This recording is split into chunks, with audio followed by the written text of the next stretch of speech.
bonsoir Monsieur Gilles Touré. Bonsoir Emma, C'est un vrai plaisir de prendre un instant à café avec vous. mes plaisirs partagés. Est-ce que vous pouvez vous représenter à moi? Alors je suis Gilles Touré, la quarantaine bien révolue, créateur de mode, voilà, vivant à Abidjan depuis une vingtaine d'années, un peu plus d'une vingtaine d'années on va dire. Alors, la plupart d'entre nous, notamment moi, j'ai connu Gilles Touré la marque. Hein? Mais aujourd'hui, j'aimerais découvrir Gilles Touré la personne. Oh, c'est difficile, Gilles Touré la personne, je ne sais même plus si elle existe encore, on est tellement pris à fond dans notre boulot que finalement on n'a plus de vie. Alors je suis donc comme j'ai dit Gilles, je n'y vois rien, enfin je n'y vois rien. Né en Côte d'Ivoire, Né en Côte d'Ivoire. marié, 10 enfants. Alors, célibataire sans enfant encore, c'est un choix. Et voilà, donc je suis rentré à Abidjan, donc j'ai fait des études universitaires comme tout le monde. J'ai fait une licence en sciences éco. Et ensuite, je suis parti à Paris faire une école de stylisme. Donc je suis resté 3 ans dans une université des arts qui s'appelait MJM. Donc je suis sorti donc 3 ans après avec, ça équivaut à peu près à une licence aussi hein, en art. Et puis donc après ça, je suis rentré chez Paco Rabanne une saison et en pleine saison Paco Rabanne, j'ai été rappelé par une maison de textile à Abidjan et je suis rentré donc comme ça pour un essai qui était concluant. Je suis resté en même temps. Voilà, donc je suis revenu à Abidjan un peu comme ça sur un coup de tête. Je suis resté et voilà, ça c'est parti tout de suite. Miss Côte d'Ivoire et plein d'autres événements. Et puis voilà, donc ça s'est établi. Mais vous voyez, quand on revient toujours sur le professionnel Gilles Touré, tellement j'ai pas de vie autre que ça en fait. Voilà. On peut dire que la marque a phagocyté. J'ai pas eu bon, à part j'ai eu une enfance hein, forcément avec mes parents, mes frères et sœurs, mais à partir du bac déjà et de la fac, c'est fini, c'était boulot, boulot, boulot, boulot. Et Gilles Touré aujourd'hui, la marque, elle a démarré quand? Alors elle a démarré justement dans les années 96, donc quand je suis rentré à Abidjan pour la marque du textile. Et je suis resté 2 3 ans avec eux en plein temps. Et après, j'ai décidé de m'installer à mon propre compte. Voilà, donc on a commencé à faire de Miss Côte d'Ivoire, par exemple, qui était un super tremplin. J'en parle souvent parce que c'est un événement qui est quand même diffusé donc, en direct à la télévision ivoirienne. Donc c'est l'un des plus grands événements en Côte d'Ivoire.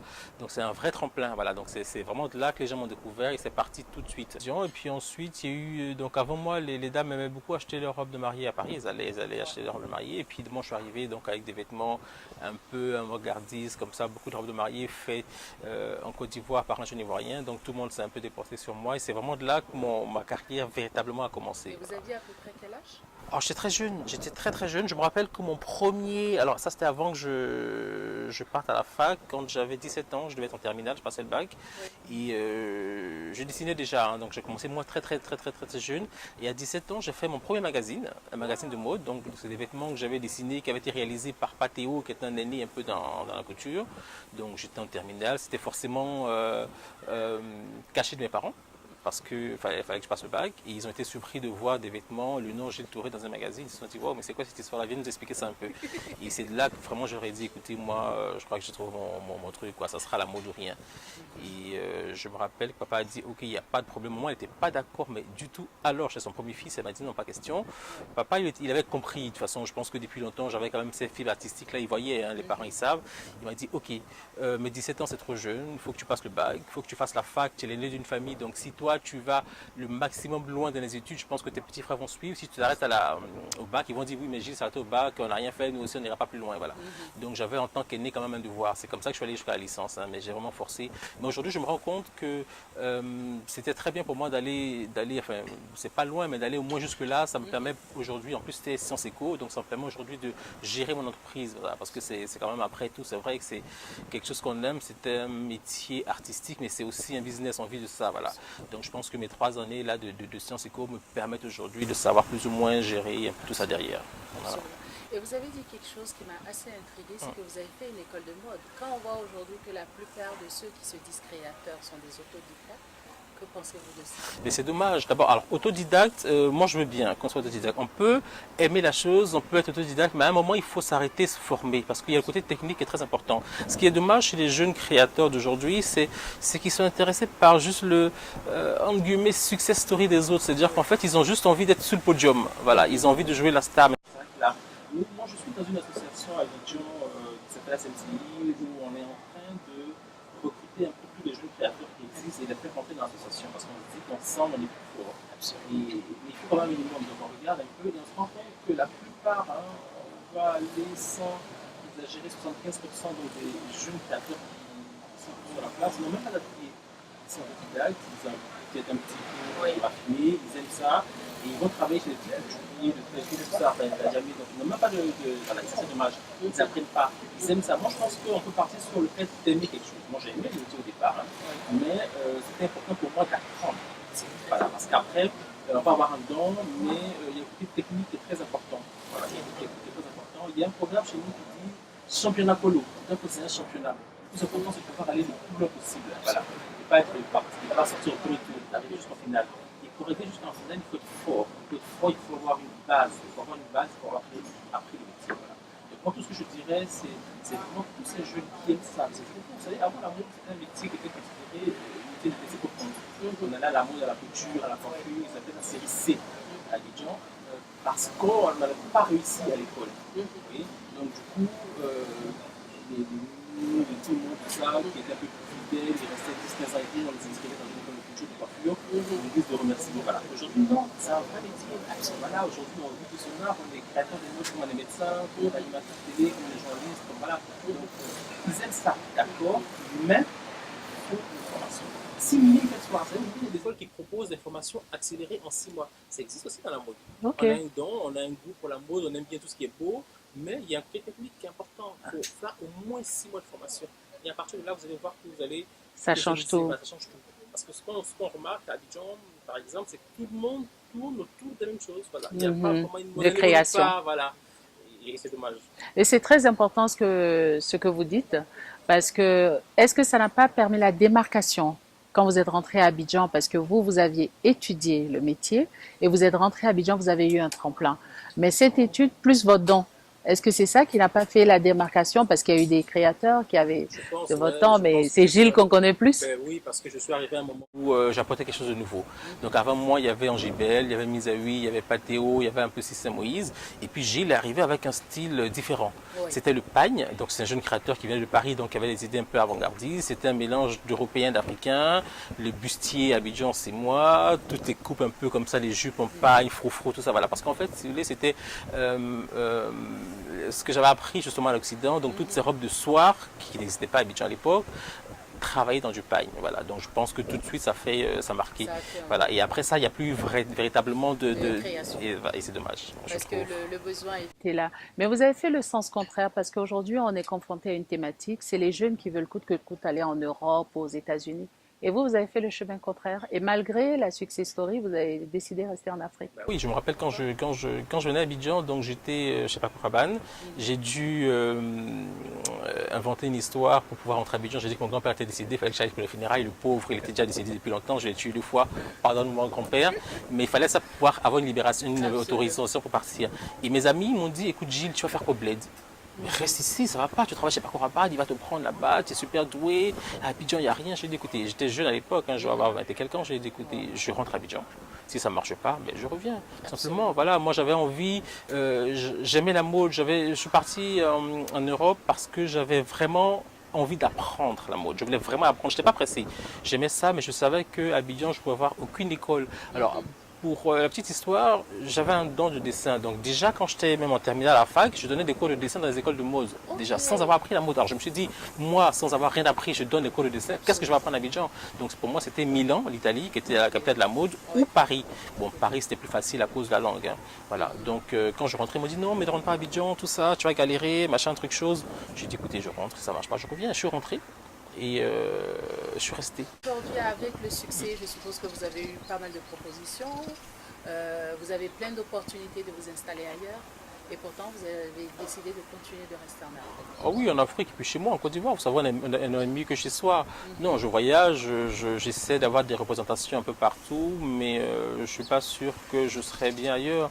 Non, on a essayé à un moment les Bahamas, super île, mais non, je suis resté 6 mois, je suis rentré, je n'ai plus envie de vivre à l'extérieur. Non, je suis bien chez moi, je suis pas chauvin, non, c'est pas ça, mais j'ai mes repères là-bas, j'ai mes repères et voilà, je suis bien en Afrique. Et puis ça y est, en Afrique c'est l'été toute l'année, en Europe c'est...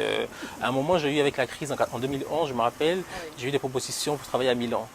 Mais non, j'aurais pas pu. Je suis pas sûr que j'aurais pu rester là-bas. Et puis c'était pour une marque, j'avais déjà ma ligne, c'était difficile de. J'avais l'impression de rétrograder, même si j'étais à Milan. Voilà, non, non, non, j'ai attendu, ça s'est calmé et puis voilà, c'est reparti. Parce qu'aujourd'hui, je prends le café avec vous pour inspirer les jeunes, en fait, pour leur dire le futur de l'Afrique, c'est l'Afrique. Exactement. Et le futur du monde, c'est l'Afrique. Ouais. Parce que, est-ce que vous avez l'impression qu'on est en terrain vierge? Il y a beaucoup de choses à faire. Il y a encore beaucoup de choses à faire. Vous savez, alors nous on parle d'Afrique de l'Ouest, mais quand on prend des pays comme l'Ouganda, quand on prend des pays comme le Kenya, comme la Guinée-Bissau, tout ça, c'est des pays qui sont encore vierges au niveau de la mode, oui. Alors aujourd'hui, l'Afrique de l'Ouest émerge, tous les pays anglophones, la Ghana, Nigeria, tout ça, la mode est très très élevée, mais il y a beaucoup d'autres pays, l'Afrique du Sud encore ça va, mais tous les pays que j'étais avant, là, il y a encore de la place. L'Eldorado, c'est terminé, c'était il y a 15, 20, 30, 50 ans, au moment de nos parents, de nos grands-parents, mais aujourd'hui, vous savez, aujourd'hui, quand vous prenez, vous avez l'habitude de voyager dans le métro, les Français nettoient le métro aujourd'hui. Je veux dire, il n'y a tellement pas de boulot, ce qui était fait à l'époque par nos frères africains, aujourd'hui, c'est eux-mêmes qui le font. Donc c'est bon, quoi. On va faire quoi après ça? Alors aujourd'hui, il y a eu des moments forcément dans votre carrière où vous avez eu envie de baisser les bras. Vous vous êtes dit, j'adore ce que je fais, c'est génial, tout le monde est gentil, c'est beau, mais vraiment comme je n'ai marre. Alors, comment ça se Ben passe? oui, je pense un peu comme tout le monde, c'est un peu vous savez, on travaille avec les femmes et c'est difficile les femmes, hein. Je vous apprends rien. Et il y a des moments où vraiment j'ai eu envie de courir, de tout laisser tomber parce on a l'impression, malgré tous les efforts qu'on fait, qu'elles sont pas satisfaites, ou alors on a l'impression de pas en faire assez, ou alors on a l'impression d'être pas au niveau. Il y a des moments où on a vraiment l'impression de pas être au niveau. Et c'est en ce moment-là qu'on se remet en cause. Est-ce que je vais en prendre encore? Est-ce que je continue ou est-ce que je laisse tomber? Mais ça dure pas. Non, moi quand vraiment je suis pas bien, quand vraiment j'ai envie d'abandonner, je pars. Je pars, j'ai la chance d'être mon propre patron, donc je peux partir du jour au lendemain, je pars 10 jours, 2 semaines et je reviens revigoré. Voilà. Mais c'est vrai que c'est un métier qui est très très difficile. Alors pour m'amuser, souvent je dis, si c'était à recommencer, je ne ferais pas la mode, je ferais maçonnerie. Je serais maçon. Quelle idée! Ben, je me dis, je sais pas moi, peut-être qu'avec le Vous allez talent faire que des j'ai, jolies maisons. exactly. Et voilà, je construirais peut-être de très très belles maisons et puis j'aurais affaire aux hommes. Ouais. En général, c'est les hommes qui sont dans le bâtiment, donc c'est plus facile avec les hommes. Vous savez, moi j'ai Mais une ligne votre de marque chemise. est devenue unisexe? Oui, non, non, je sais justement, mais c'est pour dire que aujourd'hui j'ai une ligne de chemiserie qui se comporte très bien Oui. et on vend beaucoup plus, enfin beaucoup plus facilement à l'homme aujourd'hui qu'à la femme. Oui, donc c'est toujours plus facile avec l'homme. Les femmes, elles sont un peu, excusez-moi mesdames, chichiteuses. C'est vrai que vous êtes 80% de mes clients, mais un peu chichiteuses quand même par moment. Donc, Mais parce qu'on aime se sentir comme des princesses. ouais, puis il n'y a jamais ce que vous voulez, en fait, c'est ça. Ah, c'est joli, mais ça n'existe pas en rouge. On cherche toujours ce qu'il n'y a pas. Mais bon. Mais après 20 ans, j'ai compris, hein. J'ai compris, j'arrive maintenant à l'Algérie. Je m'arrête 2 fois dans l'année. Je prends des vacances 2 fois dans l'année, en janvier et en juin. Ça me permet de. Faut pas être esclave de son boulot. C'est vrai que j'adore ce que je fais, mais j'ai besoin quand même de souffler et de revenir bien. Alors, les managers qui réussissent sont confrontés à un problème dont on parle rarement. C'est la success story. Un jour, vous étiez en France, vous êtes rentré, vous avez commencé par vous mettre à votre compte. Et le lendemain, vous vous prenez dans la rue, vous devenez personnage public. Comment doit-on gérer cela? Ou comment vous avez géré cela? Alors, il faut garder la tête sur les épaules, il faut rester le plus. Moi, hier, je me vois, je dis, ah, c'est juste, mais c'est bizarre, il est simple.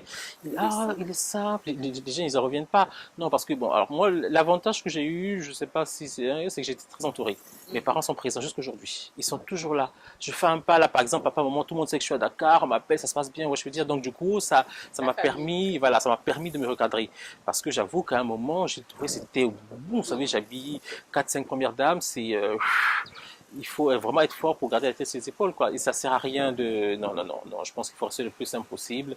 Et je pense qu'en ce moment-là, je suis pas marié, donc c'est ma famille, c'est mes parents, c'est mes frères et sœurs, c'est ceux-là qui arrivent à me rappeler que finalement, je suis que Gilles, qu'un simple créateur, couseur, comme on dit, à Abidjan de vêtements.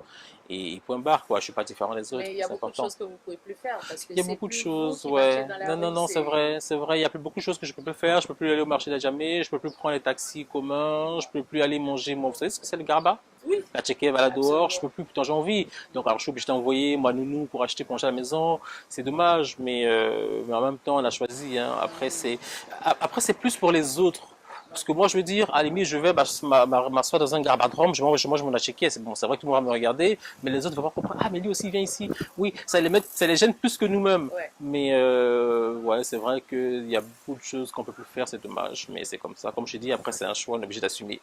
Mais qui est la cliente lambda de Gilles Touré?